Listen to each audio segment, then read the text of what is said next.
धन्यवाद, धन्यवाद। परमपिता परमेश्वर, हृदय से आपका धन्यवाद करते हैं क्योंकि आप महान सामर्थी परमेश्वर हैं और आपने समस्त मानव जाति के लिए अद्भुत योजनाएं बनाई हैं जिन्हें आप स्वयं पूरा करते हैं यदि कोई अपने आप को संपूर्ण रीति से अपने आप को समर्पित करे तो।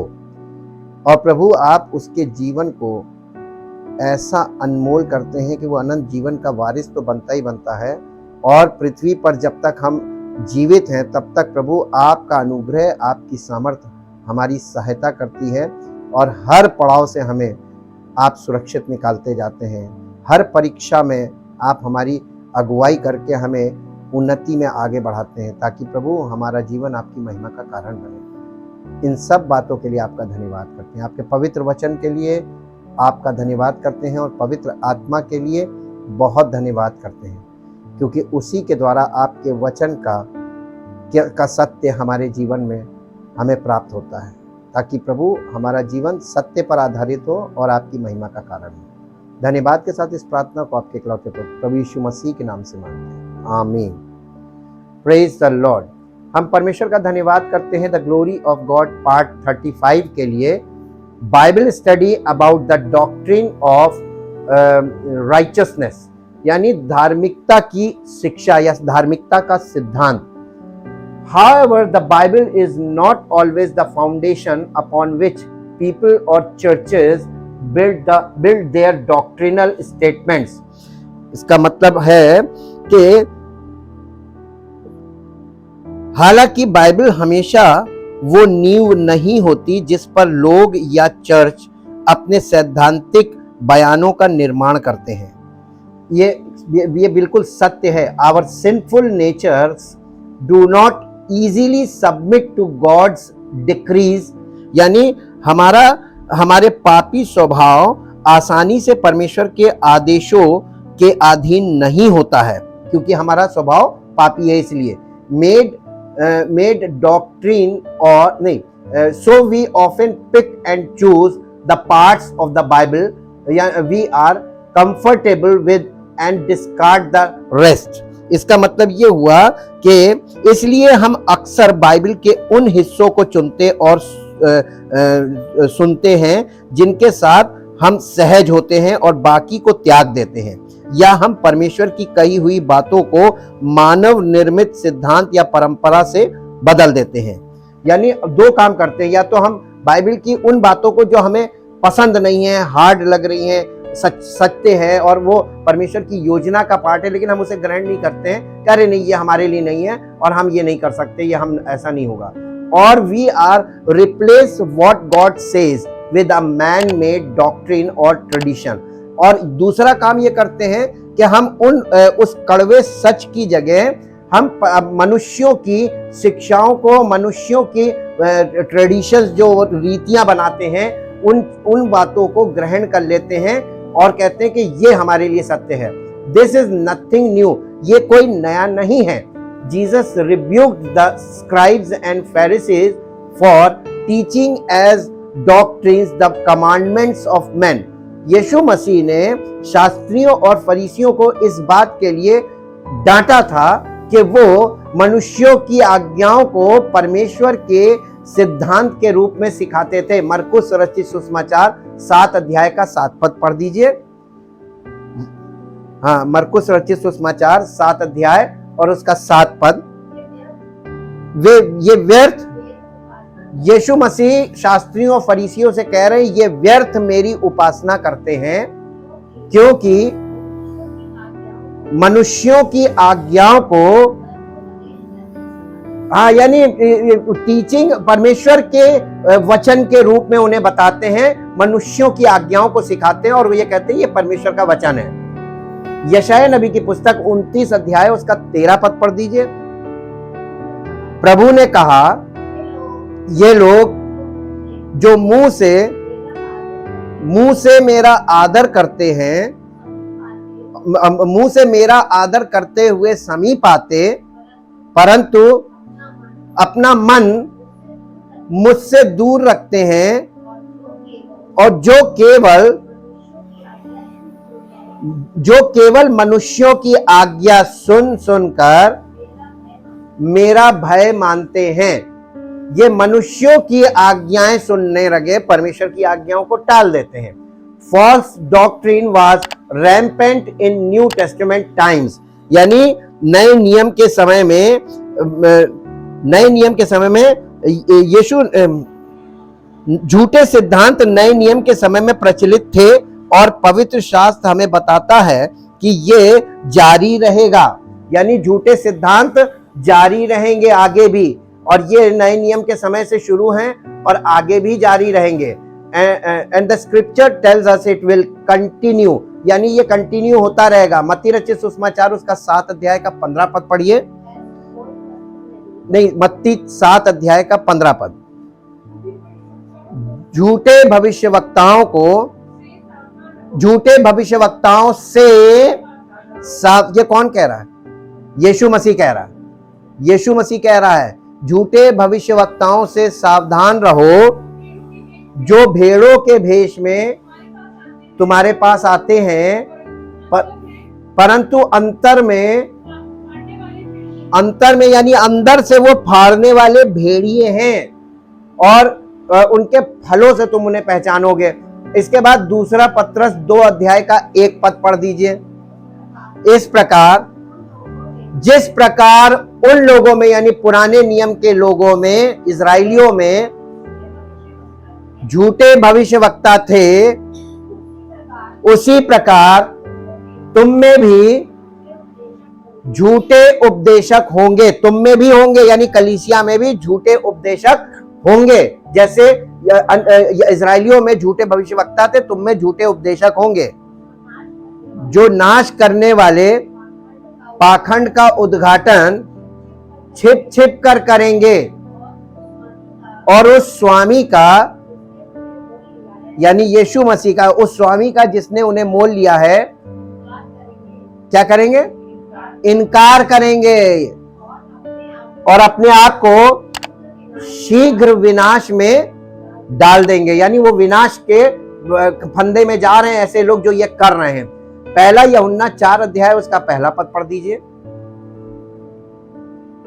पहला यूहन्ना उसका 4 अध्याय उसका पहला पद यहां इस प्रकार है, हे प्रियो, हरेक आत्मा की प्रतीति ना करो, वरन आत्माओं को परखो कि वे परमेश्वर की ओर से हैं कि नहीं, और क्योंकि बहुत से झूठे भविष्यवक्ता जगत में निकल पड़े। कितने? बहुत से झूठे भविष्यवक्ता जगत में निकल पड़े हैं। और ये चैलेंज किसको है? ये कलीसिया को चैलेंज है। और कलीसिया क्या आज इस लायक है कि वो आत्माओं को परख ले? क्योंकि आत्मा की परख के लिए पवित्र आत्मा का वरदान है, आत्माओं की परख। क्योंकि जब आप परमेश्वर के पवित्र आत्मा के वरदानों को जाके देखेंगे तो वहां पर एक वरदान मिलेगा, आत्माओं की परख। जो यीशु मसीह के चेलों के ऊपर पवित्र आत्मा उतरा था तो सारे वरदान उनके जीवन में कार्य कर रहे थे, और प्रेरितों के काम और पत्रियों के द्वारा हमें उन वरदानों का प्रभाव दिखता है कि नहीं दिखता है? आज वो वरदान नहीं काम कर रहे हैं, सेवकों में भी और कलीसिया में भी। उसका कारण है कि पहली सदी की कलीसिया की खास बात जो पिन पॉइंट है, जो मिस कर गए सब लोग, कि जब कोई उद्धार पाता था तो लिखा है प्रभु यानी यीशु मसीह उन्हें कलीसिया में जोड़ देता था। और उसके बाद लिखा है कि जब वो प्रभु उन्हें कलीसिया में जोड़ देता था, अब उनका काम क्या था? कलीसिया में प्रेरितों से शिक्षा पाने, रोटी तोड़ने और संगति रखने और प्रार्थना करने में भी लवलीन रहते थे। यानी इस चीज में वो बिजी रहते थे, लिप्त हो गए थे इसी काम में। आज कलीसिया ये काम नहीं कर रही है। लोग उद्धार तो पाते हैं, लेकिन कलीसिया में जोड़े भी जाते हैं, जुड़ भी जाते हैं, लेकिन वो ना तो वो प्रेरित हैं, पवित्र आत्मा से परिपूर्ण प्रेरित नहीं है, इसलिए वो शिक्षा भी नहीं है। और इसलिए ये चैलेंज आज के कलीसियाओं के लिए और कलीसिया के लोगों के लिए बहुत बड़ा चैलेंज है, चाहे आप मानो या ना मानो। लेकिन आप जब परमेश्वर के वचन के अंतिम भाग की तरफ बढ़ते हैं, प्रकाशित वाक्य की तरफ बढ़ते हैं, तो आपके लिए स्टडी, तब आपको पता चलेगा काश हमने स्टडी की होती तो हम इन बातों को समझ भी रहे होते, देख भी रहे होते और हम बच रहे होते। लेकिन चूंकि ना आपने स्टडी नहीं की, इसलिए आप समझ भी नहीं पा रहे, देख भी नहीं पा रहे, इसलिए आप खतरे में हैं और खतरा आपके ऊपर मंडरा रहा है। दूसरा तीमुथियुस 4 अध्याय उसका 3 पद पढ़िए, क्योंकि यहां पे पौलुस के द्वारा पवित्र आत्मा पत्री लिख रहा है तीमुथियुस को, जो पौलुस का चेला था, और यहां पे उसने लिखकर उसको बताया, क्योंकि ऐसा समय आएगा जब लोग मतलब कलीसिया, जब कलीसिया खरा उपदेश ना सह सके, कलीसिया में लोग जो हैं वो खरा उपदेश सह नहीं पाएंगे। यीशु मसीह, आपको याद है यीशु मसीह ने अपने चेलों से क्या कहा था? मुझे तुमसे बहुत सी बातें कहनी जिन्हें तुम अभी सह नहीं सकते। और यहां पे पवित्र आत्मा कह रहा है पौलुस के द्वारा कि ऐसा समय आएगा जब लोग खरी शिक्षा सह नहीं सकेंगे। क्यों नहीं सह सकेंगे? क्योंकि यीशु मसीह ने कहा था कि मैं तुमसे बहुत सी बातें कहना मांगता हूं जिन्हें तुम अभी सह नहीं सकते, परंतु जब वो अर्थात सत्य का आत्मा आएगा तो तुम्हें सब सत्य का मार्ग बताएगा। तो केवल शब्द नहीं सुनने थे, पवित्र आत्मा केवल हमें शब्दों में नहीं बताता है, पवित्र आत्मा हमको सब चीजें प्रकट करता है, यानी दिखाता है और हमें चलाता है। हमें पवित्र आत्मा के साथ चलना होता है। तो इसीलिए यीशु मसीह ने कहा था जब सत्य का आत्मा आएगा तो तुम्हें सब सत्य का मार्ग बताएगा। तो मार्ग हमेशा मार्गदर्शन करके बताया जाता है। किसी को आप एड्रेस बता देंगे वो भटकेगा 110%, जब तक कि कोई उसके साथ आप भेज ना दे कि आपको ये पहुंचा देगा। मार्गदर्शन का मतलब वहां तक पहुंचा देने वाला, आपकी अगुवाई करने वाला। यीशु मसीह ने अपने चेलों को बताया था कि सत्य का आत्मा आएगा और वो तुम्हारी सत्य के मार्ग में तुम्हारी अगुवाई करके तुम्हें चलाएगा। इसीलिए पौलुस ने ये भी लिखा कि जितने पवित्र आत्मा के चलाए चलते हैं वे ही परमेश्वर के पुत्र हैं, बाकी सब सिर्फ एक लेवल पर रह जाएंगे। आप कहां खड़े हैं वचन के अनुसार अपने आप को जांच लीजिए। ऐसा समय आएगा कि लोग खरे उपदेश को सह नहीं पाएंगे। इसका विकल्प क्या होगा? आगे पढ़िए। पर कानों की खुजली के कारण अपनी अभिलाषाओं के अनुसार अपने लिए बहुत से उपदेशक बटोर लेंगे। ये उपदेशक जो वो बटोरेंगे अपनी अभिलाषाओं के अनुसार, ये कौन होंगे?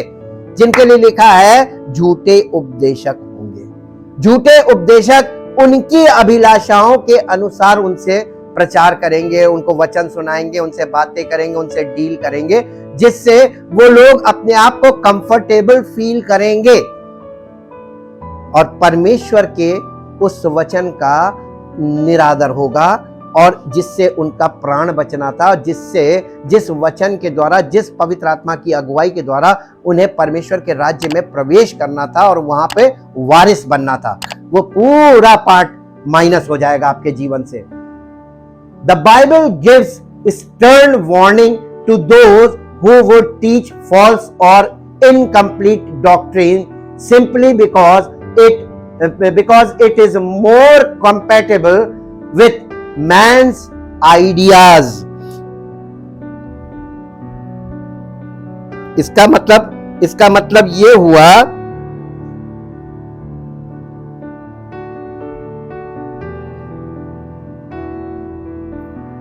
बाइबल उन लोगों को कड़ी चेतावनी देती है जो झूठे या अधूरे सिद्धांत को केवल इसलिए सिखाते हैं क्योंकि ये मनुष्य के विचारों के साथ अधिक संगत है।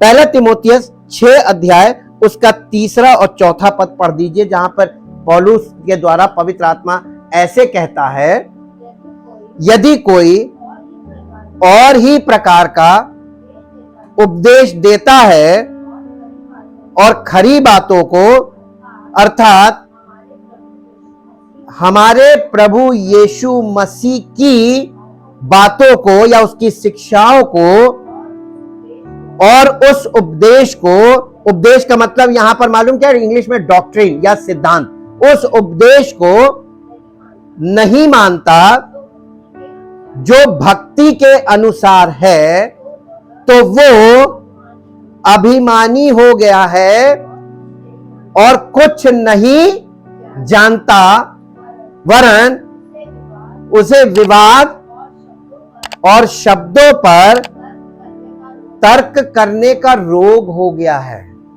जिससे दाव और झगड़े और निंदा की बातें और बुरे बुरे संदेश नहीं, संदेह नहीं, हम लोगों के लिए बोल रहे हैं, पढ़ते समय वो संदेश ना पढ़ ले, संदेह यानी ख्यालात या संभावनाएं, संदेह, और उन मनुष्यों में व्यर्थ रगड़े झगड़े उत्पन्न होते हैं जिनकी बुद्धि बिगड़ गई है और वे सत्य से विहीन हो गए। सत्य से विहीन का मतलब क्या है? सत्य से अलग हो गए हैं जी। और आप सत्य से अलग होंगे, सुनते सुनते आपको पता नहीं चलेगा और आप किस ट्रैक पे निकल गए। हम तो बाइबिल सुन रहे थे, हम बाइबिल ही पढ़ रहे थे, लेकिन सिद्धांत कहां से मिल रहा था? बाइबिल का इंटरप्रिटेशन। आप किस अर्थ को सत्य मान रहे थे बाइबिल में पढ़कर? लोग बाइबिल पढ़ते हैं और उसका इंटरप्रिटेशन यानी अनुवाद अपने मन से करते हैं। ये फॉल्स इंटरप्रिटेशन है, यही फॉल्स सिद्धांत है। इसका प्रयोग कभी मत कीजिएगा। और जो लोग इसका प्रयोग करके मिनिस्ट्री कर रहे हैं, प्रचार कर रहे हैं, शिक्षाएं दे रहे हैं, उनसे भी आपको बचना है। तो आपको खुद भी नहीं करना है और ऐसा करने वालों को पहचान कर उनसे बचना है जी। जो समझते हैं कि देखिए, जो लोग भक्ति को कमाई का द्वार समझते हैं वही झूठी शिक्षा का कार्य करते हैं या परमेश्वर के वचन को तोड़ मरोड़ के लोगों के सामने पेश करते हैं ताकि लोगों को अपने वश में किया जाए और उनका फायदा उठाया जाए। ये आपकी अज्ञानता का, आपकी सटीक जानकारी ना होने का फायदा उठाना कहते हैं, आपकी मजबूरी का फायदा उठाना कहते हैं। और परमेश्वर इस बात पे बहुत क्रोधित होता है। ये नहीं करना चाहिए, ये अच्छी बात नहीं है। ये if anyone teaches a different doctrine and does not agree with sound words of our Lord Jesus Christ and the teaching that accords with godliness, he is puffed up with conceit and understands nothing. The Apostle Paul wrote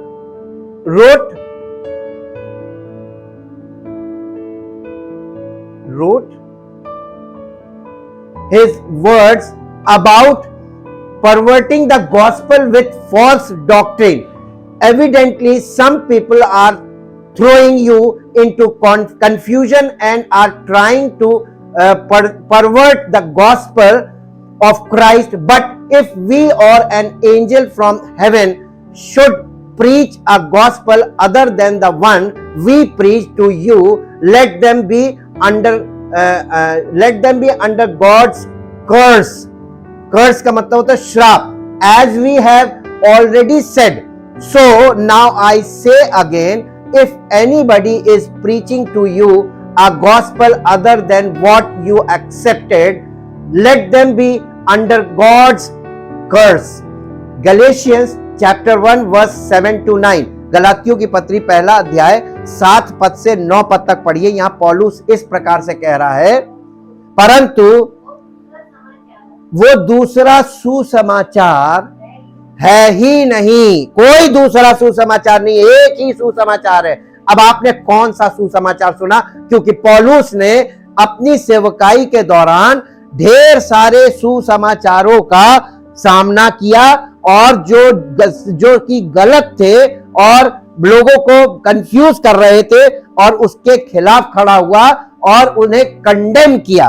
और यहां पर पौलुस लिख रहा है, ये पवित्र आत्मा की सामर्थ है उसके जीवन में, जो उसके द्वारा ये बात बोल रहा है, वो ये क्या कह रहा है, और कोई दूसरा सुसमाचार है ही नहीं, पर बात ये है कि कितने ऐसे हैं जो तुम्हें घबरा देते हैं और मसीह के सुसमाचार को बिगाड़ना चाहते हैं। परंतु यदि हम, पौलुस अपने आप को इन्वॉल्व करके बोल रहा है, यदि हम या स्वर्ग से कोई दूत भी उस सुसमाचार को छोड़ जो यीशु मसीह के प्रेरितों ने, यानी उन चेलों ने जिन पर पवित्र आत्मा उतरा था, वो हम का मतलब वही है, द बॉडी ऑफ अपोस्टल्स, हमने तुम्हें सुनाया, कोई और सुसमाचार तुम्हें सुनाए तो वो श्रापित हो। जैसा हम पहले कह चुके हैं वैसा ही मैं अब फिर कहता हूं, उस सुसमाचार को छोड़ जिसे तुमने ग्रहण किया। ये किसकी बात है? ये गलातियों की कलीसिया की बात है, जिसका वर्णन, जिसको चिट्ठी लिखी जा रही है, द चर्च ऑफ गलेशियंस। जी, यदि कोई और सुसमाचार सुनाता है तो श्रापित हो, यानी झूठा सुसमाचार या फॉल्स डॉक्ट्रिन सुनाने वाला व्यक्ति श्रापित व्यक्ति है। और अगर आप उसके साथ कनेक्शन रखते हैं तो आप खुद सोचिए कि आपके जीवन में क्या चीज आ रही है। आप बच पाएंगे? कभी नहीं बच पाएंगे। यीशु मसीह को छोड़ कोई आशीषित व्यक्ति नहीं है इस पृथ्वी पर। आपको श्रापित व्यक्ति के साथ जुड़ने से अच्छा है कि आपको उसके साथ जुड़ो जो आपको आशीषित बनाता है।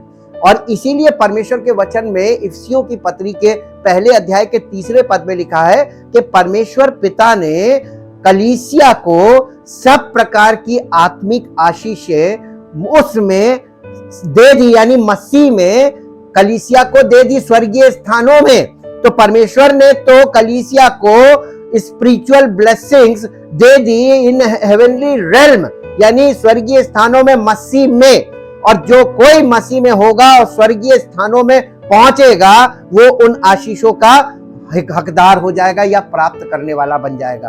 आप किससे आशीष प्राप्त करना चाहते हैं? अपने तरीके से आप देख लीजिए वचन को और समझिए कि आपको आशीष के बदले में कहीं श्राप ना मिल जाए।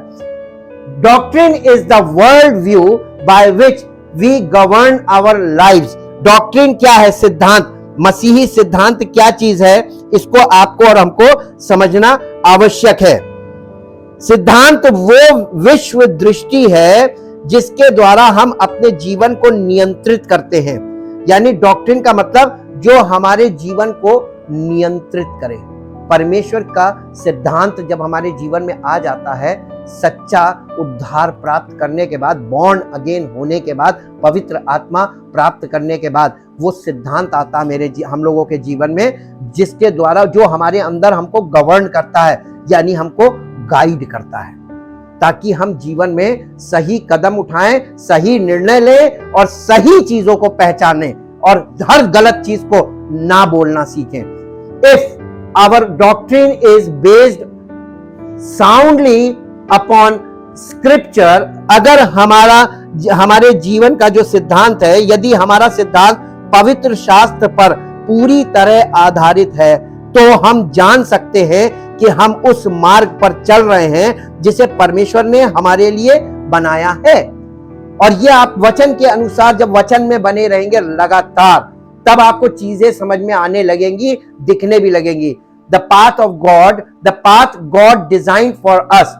However, if we do not study the word of God for ourselves, अगर हम अपने जीवन में परमेश्वर के वचन का अध्ययन नहीं करते हैं, हालांकि यदि हम अपने लिए परमेश्वर के वचन का अध्ययन नहीं करते हैं तो हम त्रुटि में अधिक आसानी से नेतृत्व यानी फंस सकते हैं। आपको कोई भी आसानी से शिकार बना लेगा अगर आप अध्ययन नहीं करते, बाइबल स्टडी नहीं करते हैं। इसके लिए एक पद निकाल के पढ़िए जो आपको मिलेगा 2 तीमुथियुस 2 अध्याय का 15 पद।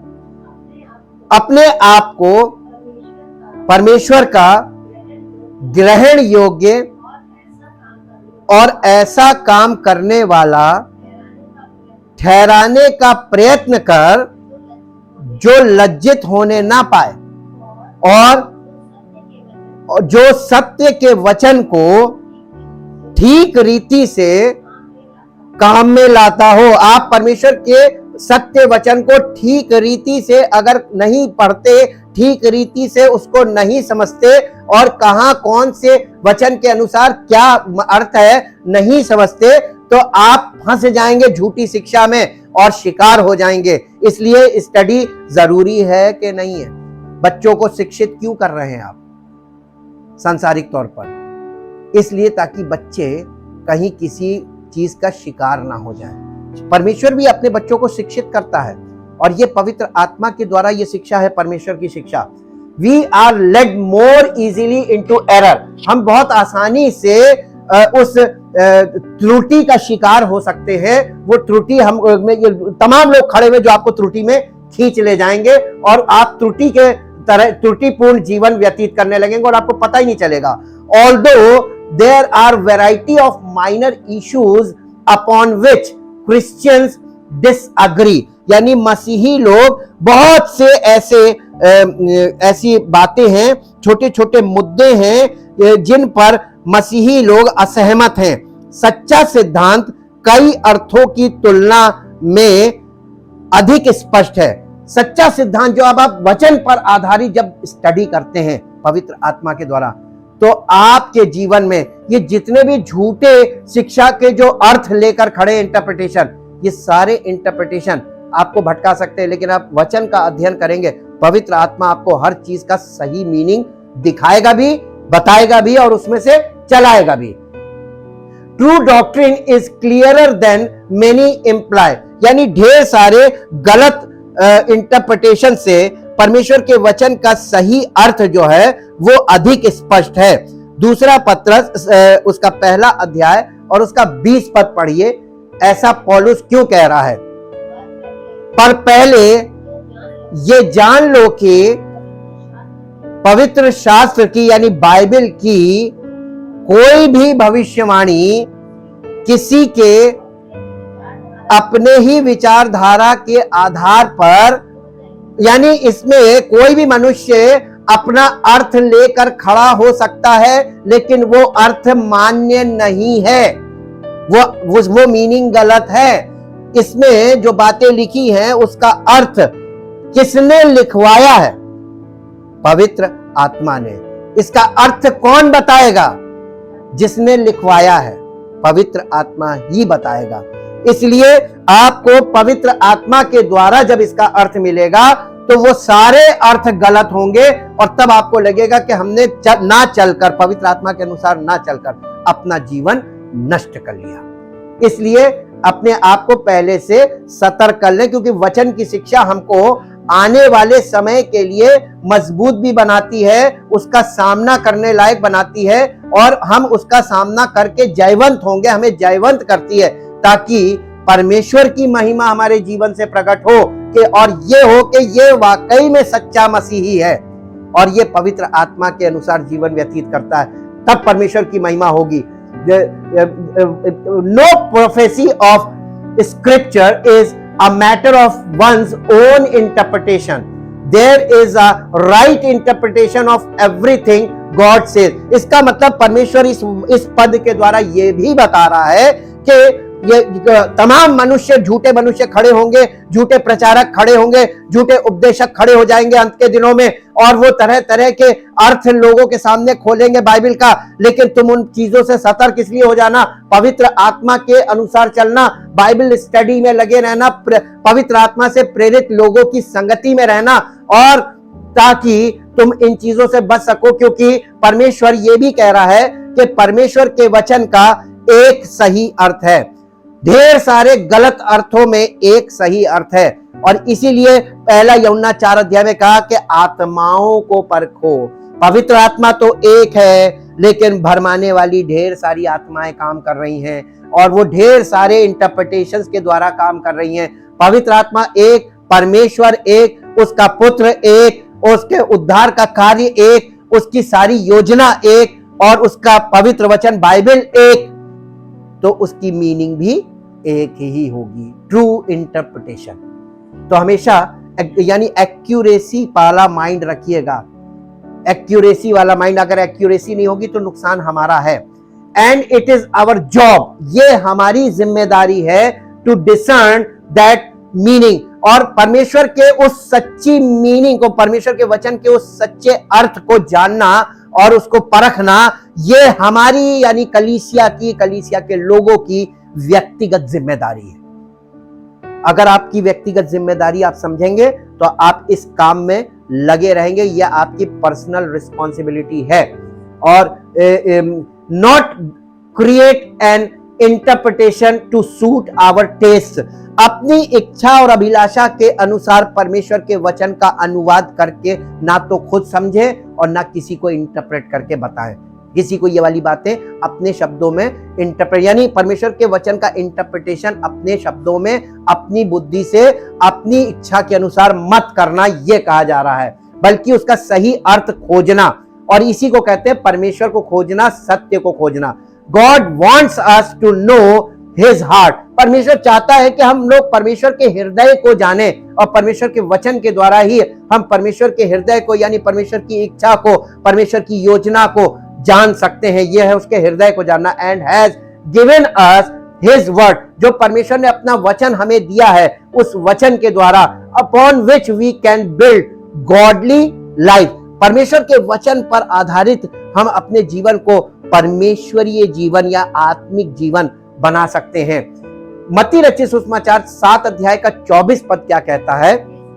इसलिए यीशु मसीह स्वयं कह रहे हैं, इसलिए जो कोई यीशु मसीह की ये बातें सुनकर उन्हें केवल सुनता नहीं है, कितने लोग सुनते ज्यादा हैं, मानते कितने लोग, लागू करना अपने जीवन। जो कोई मेरी ये बातें सुनकर उन्हें मानता है, वो उस बुद्धिमान मनुष्य के समान होगा जिसने अपना घर चट्टान पर, यानी फाउंडेशन, चट्टान की फाउंडेशन, परमेश्वर के वचन पर आधारित फाउंडेशन, परमेश्वर का वचन चट्टान है, इस पे आधारित। ये हमारे वचन हमारे जीवन का आधार होना चाहिए। द मोर वी स्टडी, अगर जितना हम स्टडी करेंगे, the more we study true doctrine, सच्चा सिद्धांत या मसीह की सच्ची बातों को या ट्रुथ को हम जितना ज्यादा उसका अध्ययन करेंगे, जितना उसको सीखेंगे, the more we understand God, उतना हम परमेश्वर को जानेंगे एंड आवरसेल्फ, और अपने आप को जानेंगे। क्या आप अपने आप को और परमेश्वर को जानना चाहते हैं? जितना ज्यादा आप इसकी इच्छा रखते हैं, उतना ज्यादा आपको स्टडी की जरूरत है, उतनी ज्यादा स्टडी की जरूरत है। हमें स्टडी इसलिए अच्छी लगती है क्योंकि मेरी इच्छा यही है कि हम परमेश्वर को और नजदीक जाएं, और अच्छे से जानें, और उसके करीब जाएं, ताकि हम अपने आप को जानें कि परमेश्वर ने कितना महान अनुग्रह हम पर किया अपने पुत्र के द्वारा, कि जिसका नाम हम नहीं ले सकते थे अपने अशुद्ध होठों से, हम पापी मनुष्य जिसके लायक नहीं थे, आज हम यीशु मसीह के द्वारा उसके समीप जा सकते हैं। कितना महान प्रेम और अनुग्रह है, और ये हमको और चाहिए, इसके लिए हमें और स्टडी की जरूरत है। परमेश्वर आपके मन की आंखों को ज्योतिर्मय करे, ये मेरी हृदय से प्रार्थना है, ताकि आप अपनी अभिलाषाओं से छूट सकें, अपने पुराने स्वभाव से, मानव स्वभाव से, जो पापी स्वभाव है, उससे आपको छुटकारा मिले, और आप प्रभु यीशु मसीह की महिमा के पात्र बने, ताकि सारी महिमा उसको मिले। वचन को केवल सुनने वाले नहीं, वचन को अध्ययन करने वाले, मनन करने वाले, और उस पर ध्यान केंद्रित रखने वाले, उसको अपने जीवन में लागू करके आप उसके अनुसार चलने वाले व्यक्ति बने, ताकि हमारा जीवन व्यर्थ ना हो, बल्कि परमेश्वर की महिमा का कारण बने। परमेश्वर आपको अपरंपार आशीष दे। परमपिता परमेश्वर, सब बातों के लिए आपका धन्यवाद करते हैं, और चाहते प्रभु सबके जीवन में आत्मिक उन्नति प्रकट हो और आपकी महिमा हो। यीशु मसीह के नाम से मांगते हैं, आमीन। Praise the Lord.